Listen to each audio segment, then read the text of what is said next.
The market economy revived after the First World War. Wartime damage was being repaired.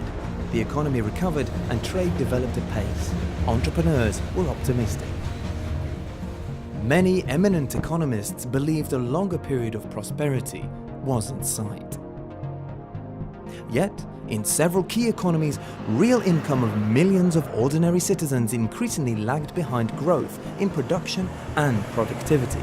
In that sense, there were clear signs of overproduction. Many people increasingly used borrowed money to buy consumer goods or to speculate on the stock exchange, while many countries still retained large foreign debts. Prices of shares of most traded companies collapsed. Owners sought to rid themselves of them as quickly as possible.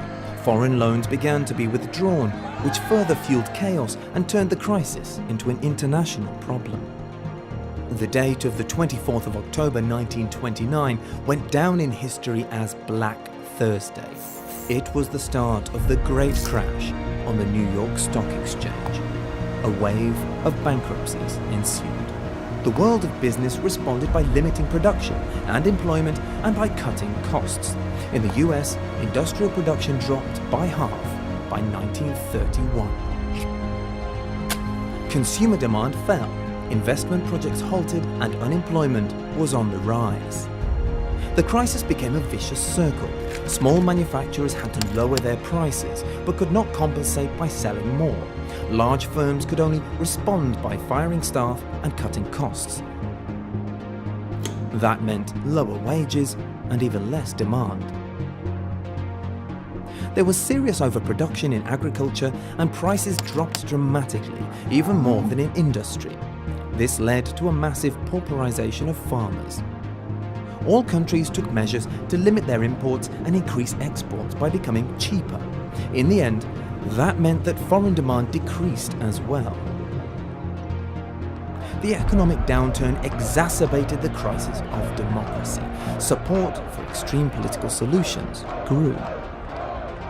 Initially, most governments responded to the crisis by hoping that the market mechanism would overcome it, namely that lower prices would attract more customers, while lower wages would lead to increased demand for labour. That did not occur. The global economy entered an era of state interventionism. The British economist John Maynard Keynes was the author of the first extensive theory of interventionism. State intervention in the economy can take several forms. Governments can alter the currency exchange rate, increase or lower the tax level, or influence interest rates. However, it can also seek to combat the biggest curse of the crisis, unemployment, through unemployment benefits, public work, state loans, and government procurement. This often leads to budget deficits that in the 1930s remained unpopular with most politicians. The most extreme form of state intervention is the state becoming an entrepreneur itself, or even managing the entire economy, as in some socialist or communist states. In the US, the state began to directly intervene in the economy and regulate it in an unprecedented manner.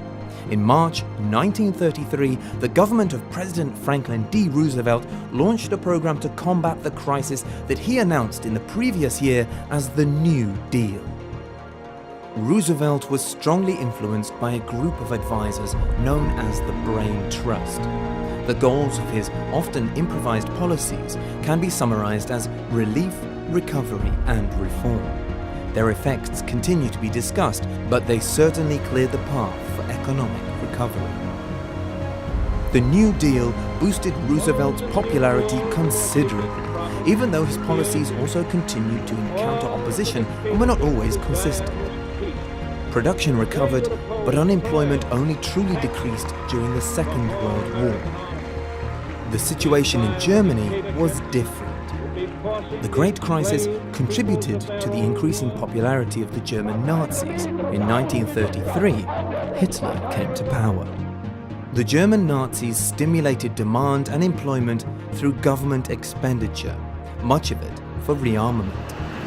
Private enterprise was not abolished, but the interests of individual sectors often subordinated those of the state. Broad state intervention helped overcome the crisis. It began to recede from 1933, and in 1935 to 1937, production in most developed countries returned to pre-crisis levels. State intervention became a fundamental aspect of capitalist economies.